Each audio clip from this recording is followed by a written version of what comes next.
दोस्तों नमस्कार, स्वागत करता हूं आप सभी का अपने इस नए वीडियो में। और आज का ये टॉपिक आप लोगों के लिए बहुत इंपॉर्टेंट होने वाला है, क्योंकि आज हम बताने वाले हैं जीवनी श्रीनिवास पानुरी जी के बारे में। और ये आप लोगों के लिए बहुत इंपॉर्टेंट टॉपिक है, तो आप लोग वीडियो पर अंत तक बने रहिएगा। वीडियो के अंत में 10 से 12 प्रश्नों का टेस्ट भी मैं आपको लेने वाला हूँ, ठीक है, जो कि आपको खुद से आंसर देने हैं और मैं भी आंसर बताऊँगा। आप लोग मैच करिएगा कि कितना प्रश्न आपका सही हुआ।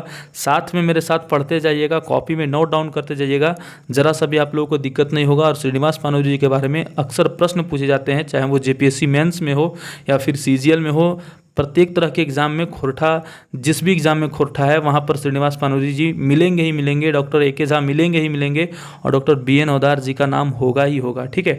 तो कुछ ऐसे साहित्यकार हैं खोरठा में, 10 से 15 साहित्यकार ऐसे हैं जिनके बारे में आपको एकदम मुंह पर सारा चीज़ याद रहना चाहिए, ठीक है। उनका जन्म कहाँ हुआ, कौन से गांव में हुआ, माता पिता का नाम क्या था, सम्मान कौन सा मिला, पुस्तक कौन सा लिखे हैं और मृत्यु कब हुआ, ठीक है। इतना चीज़ आपको एकदम मुंह में याद रहना चाहिए, तभी आप लोगों का साहित्यकार से संबंधित कोई भी प्रश्न नहीं छूटेगा एग्जाम में, ठीक है। सबसे पहले थोड़ा सा इनके बारे में पढ़ लेते हैं, चूँकि बहुत इंपॉर्टेंट रोल अदा करते हैं खोरठा में ये, ठीक है। इनके नाम से सम्मान दिया जाता है, श्रीनिवास पानुरी सम्मान, जो कि डॉक्टर बी.एन. ओदार जी को भी मिला है। झारखंड एक धरती 25 दिसंबर 1920 के कदियों ने बिसरती काहे कि यह दिन खोरठा के महाकवि श्रीनिवास पानुरी जी के जन्म भइलन, ठीक है। खोरठा के महाकवि बोला गया, ठीक है। कितना बड़ा व्यक्तित्व है इनका, कितना बड़ा ओहदा है खोरठा में इनके लिए, वो आप लोग जान सकते होंगे। महाकवि इनको बोला गया है श्रीनिवास पानुरी जी को, ठीक है। अगर खोरठा की बात आए और श्रीनिवास पानुरी जी का नाम नहीं आए, ऐसा हो ही नहीं सकता है, ठीक है। धनबाद में इनका जन्म भेलला, ठीक है। धनबाद में इनका जन्म हुआ था और धनबाद में जो है जनभाषा खोरठा रचना कर मानुष्य के दिलें आलो बारे में सफल भेलला। आलो बारे में मतलब कि खोरठा के प्रति या फिर अपने समाज के प्रति जो है एक जागृति का भाव लेकर ये फिर समाज में चले। इन्होंने बहुत ज़्यादा शिक्षा, जो सर्टिफिकेट वाली शिक्षा होती है जैसे एमए, बीए, पीएचडी, तो ये इन्होंने अर्जित नहीं किया, अपितु इन्होंने समाज में जी कर और समाज के लोगों के गहराई अंतर्मन को टटोला है और हमें पुस्तकों में उनके बारे में लिख के बताया गया है, ठीक है।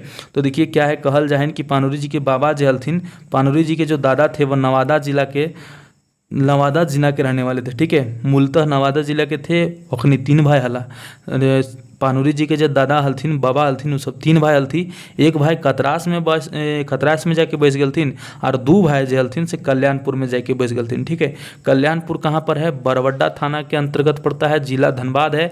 और मेरा भी घर सौभाग्य से, बहुत अपने आप को सौभाग्यशाली मानता हूँ कि मेरा भी घर वहीं पर है, ठीक है। वहाँ से 4-5 किलोमीटर के दायरे में ही मेरा घर है। इनखर जो बाप के नाम हले शालिग्राम पानुरी और माँ के नाम दुखनी देवी हले, ठीक है। इतना दूर तक आपको याद रखना है। इनके जो पिताजी थे उनका नाम शालिग्राम पानुरी और इनकी माँ का नाम दुखनी देवी था। थोड़ा सा हम लोग समझते हैं इनकर जेठाई गो हलथिन, ठीक है, विशेषर, जिनकर नाम हले विशेषर पानुरी, और उनकर 4 दाल के दुकान हले, किंतु इनकर जे बाबूजी हलथिन से खेती बाड़ी करलथिन, ठीक है। और इनके जो बड़े भाई थे उनका नाम था रामखेलावन पानुरी और एगो बहिन सावित्री देवी हले, जकर बिहा मने टाण में भेल। दोस्तों पानुरी जी की जो शिक्षा थी 1930 में लोअर प्राइमरी करल बाते। पानुरी जी की शिक्षा जिला स्कूल धनबाद में पढ़ा भैल और गरीबी के कारण मैट्रिक से आगू नहीं पढ़े पारला।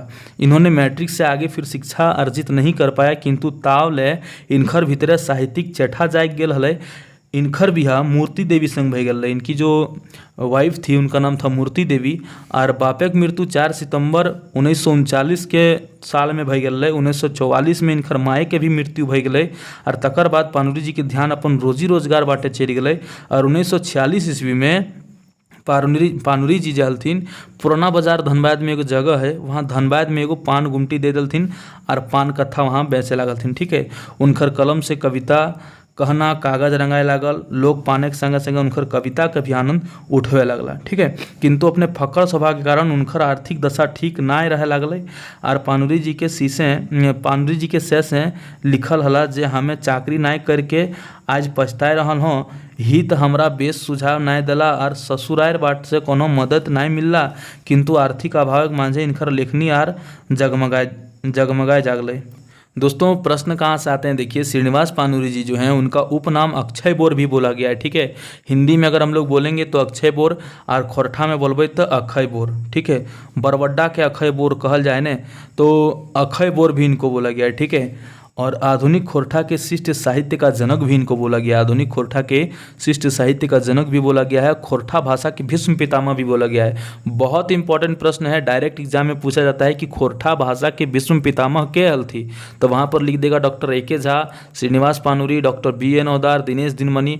आपको मारना है ऑप्शन नंबर एकदम श्रीनिवास पानुरी, जहाँ भी होगा वहाँ टिक कर दीजिएगा, ठीक है, क्योंकि यही इसका राइट उत्तर है। और खोरठा भाषा के भीष्म पितामह इन्हीं को बोला गया है।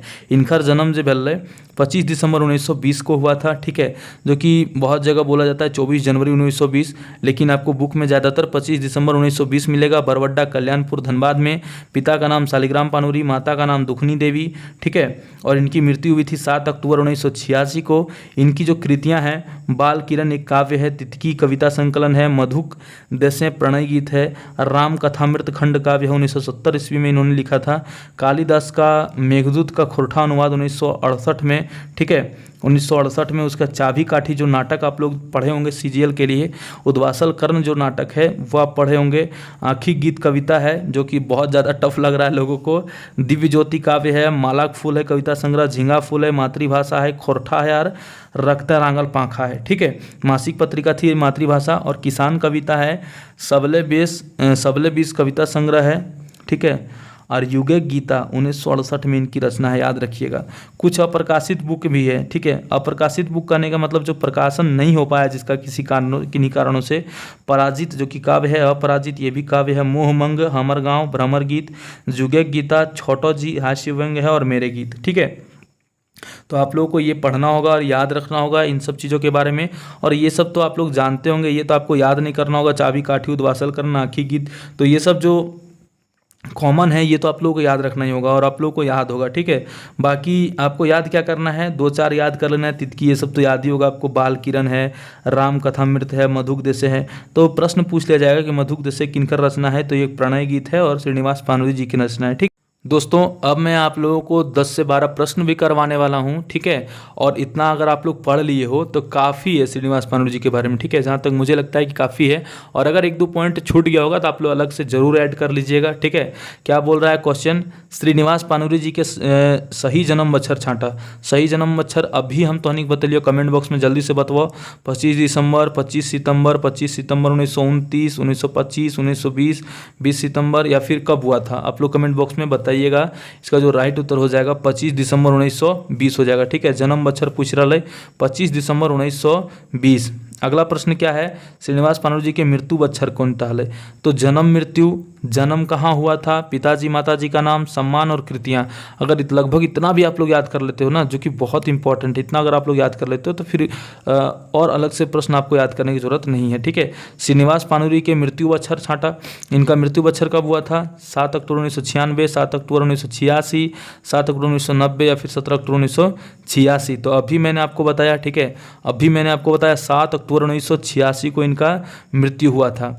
दोस्तों जो मैंने पहले आपको बताया ना अभी कि उनके दादाजी जो थे वो नवादा से आए थे, उनके दादाजी 3 भाई थे। तो अगर आप लोग जेपीएससी मेंस का एग्जाम दे रहे हो तो वहाँ पर डायरेक्ट आपको प्रश्न पूछा जाएगा इस तरह से कि श्रीनिवास पानुरी जी के बारे में लिखिए और उनकी जो रचना है उनकी किन्हीं 2 रचनाओं के बारे में उल्लेख कीजिए। ऐसे खोरठा में आपको पूछा जाएगा कि उनखर बारे में लिखा और 2 रचना के बारे में लिखा।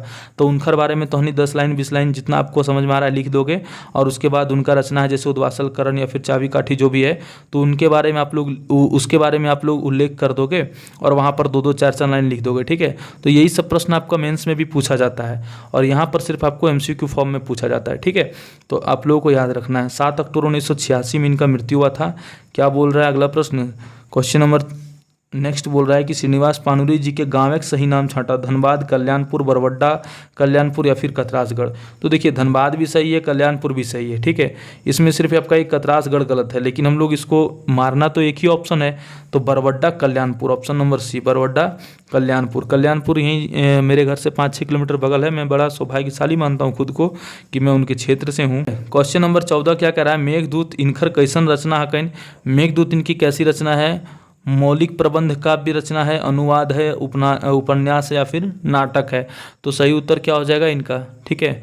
ऑप्शन नंबर बी अनुवाद है, ठीक है। मेघदूत इनका अनुवाद रचना है, सही। नेक्स्ट क्वेश्चन कह रहा है पानुरी जी कौन विधाएं रचना नाय करल हत, तो कौन सा विधा में इन्होंने रचना नहीं किया है? खंड काव्य भी इन्होंने किया है, नाटक भी इन्होंने किया है, आप लोगों को मैंने अभी बताया, ठीक है। उपन्यास भी इन्होंने लिखा है। क्या हो जाएगा? महाकाव्य। महाकाव्य इन्होंने भी नहीं किया है, डॉक्टर ए.के. झा में भी नहीं किया है, तो ऑप्शन नंबर बी सही हो जाएगा। कौन सा नहीं किया है इन्होंने? महाकाव्य, ठीक है। अगला प्रश्न देखिए, क्वेश्चन नंबर 16 क्या कह रहा है? पानुरी जी के अक्षय बोर या फिर अक्षय बोर जकरा कहल जाए क्या कहलथिन, आखिर में बोला कौन किसने बोला था इनको, ठीक है। प्रमाणिक जी ने। प्रमाणिक जी कहने का मतलब शिवनाथ प्रमाणिक का नाम लिया जा रहा है। ए.के. झा जी ने कहा था, शांति भारत जी ने कहा था, या फिर बंसीलाल बंसी ने कहा था। तो इनका राइट उत्तर क्या हो जाएगा आप लोग बताइए? शांति भारत जी ने कहा था, ठीक है। ऑप्शन नंबर सी शांति भारत जी की साहित्यकार लगथिन खोरठा के एगो, तो ये कहलथिन। अगला प्रश्न देखिए क्या कह रहा है 17 नंबर में, जुगे गीत पानुरी जी कैसन रचना है? जुगे गीत जो रचना है वो पानुरी जी का कैसा रचना है? कम्युनिस्ट मैनिफेस्टो के खोरठा काव्य अनुवाद, कम्युनिस्ट मैनिफेस्टो के खोरठा गद्य अनुवाद, मौलिक रचना, या फिर एकर में से कौन होना है? तो एकर उत्तर की हो जितो, एकर उत्तर हो जितो कम्युनिस्ट मैनिफेस्टो के खोरठा काव्य अनुवाद, ठीक है। ऑप्शन नंबर ए बिल्कुल राइट उत्तर हो जाएगा। प्रश्न बार बार एग्जाम में आता है, आप लोग याद रखना पड़ेगा ये सब क्वेश्चन, ठीक है। अगला क्वेश्चन है पानुरी जी के कौन साल से आकाशवाणी रांची से प्रसारित हवे लगल, ठीक है। पानुरी जी कौन साल से आकाशवाणी रांची से प्रसारित हवे लगला, मतलब आकाशवाणी रांची से जो है प्रसारित होने लगे पानुरी जी कब हुए? 1957, 1955, 1950 या फिर क्यों नहीं? तो इसका राइट उत्तर क्या हो जाएगा? 1957, ठीक है। 1957 ऑप्शन नंबर ए। अगला प्रश्न देखिए, ऊ की चिन्हत हमरा जगर आँखें बास करे गिद्ध चील लकड़ा ई केकर रचना के, ठीक है। ऊ की चिन्हत हमरा जकर आँखें वास करे गिद्ध चील लकड़ा ई केकर रचना के? शिवनाथ प्रमाणिक जी के, विश्वनाथ नागर जी के, विश्वनाथ दसौंधी जी के, या फिर श्रीनिवास पानुरी जी के। तो अभी हम लोग ककर बारे में पढ़ रही है, ठीक है। अभी हम लोग पढ़ रहे हैं पानुरी जी के बारे में, तो ऑप्शन नंबर ए अभी हम लोग पढ़ रहे हैं, और चूंकि इनका रचना ये है इसलिए ये आपका राइट उत्तर हो जाएगा, ठीक है।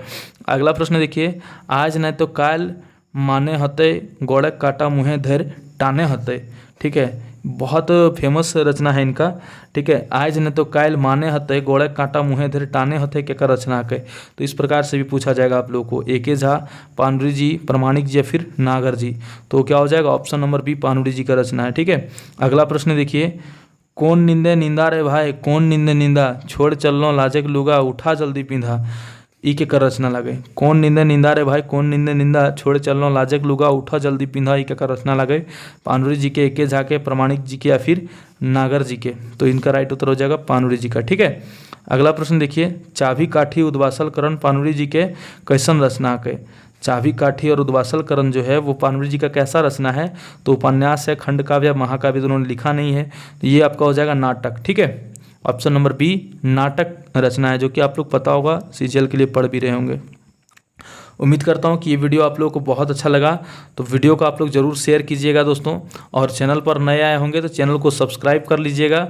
और फिर मिलते हैं किसी नई वीडियो के साथ, तब तक के लिए जय हिंद, जय भारत। और दिनेश दिनमणि जी के बारे में हो या गजाधर महतो, प्रभाकर जी के बारे में हो, सभी के बारे में वीडियो बनाऊंगा। और लास्ट में एक मास्टर वीडियो भी दूंगा, ठीक है, जो कि आप लोग अगर बुक लिए होंगे संपूर्ण खोरठा तो उसमें भी दिया हुआ है, तो आप लोग ज़रूर पढ़िएगा। और अगर बुक नहीं लिए हैं तो बुक ज़रूर लीजिएगा। और सिर्फ बुक ही नहीं, साथ में अगर वीडियोज़ भी आप लोग देखते हैं तो बुक का भी कॉन्सेप्ट क्लियर होता जाएगा। तो साथ में एक बुक भी रखिए, एक अपने पास बुक रखिए, जो भी टीचर आपको अच्छे लगते हैं एक उनका वीडियो रखिए, और एक आप लोग सबसे इम्पॉर्टेंट जो आपके लिए है ना, वो खुद का नोटबुक बनाइए खुद से। जो बहुत लोग बोलते हैं कि सर हमको हैंड रिटन नोट्स चाहिए, तो हैंड रिटन नोट्स आप खुद का बनाइए दोस्त। अगर आप खुद का बनाते हैं ना तो बहुत आपके लिए फ़ायदेमंद होता है। किसी का अगर कोई डॉक्टर किसी के लिए दवाई लिख के दे दिया तो ज़रूरी नहीं ना कोई वो दवाई आपको भी काम में आएगा। आपकी बीमारी क्या है वो आप ना जानते हो, तो सबके लिए दवा जो है, एक दवा सबको सूट नहीं करता है, तो सबके लिए अलग अलग नोट्स होते हैं।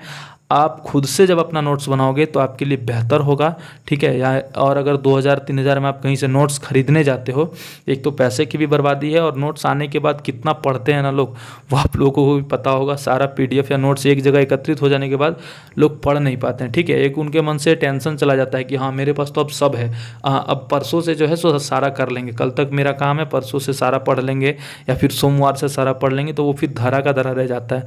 अचानक से पता चलता है कि 15 दिन के बाद अब एग्ज़ाम होगा, एडमिट कार्ड आएगा, तो फिर लास्ट में वही प्रैक्टिस सेट लेके और धड़ाधड़ क्वेश्चन आंसर प्रैक्टिस सेट में लगाने लगते हैं।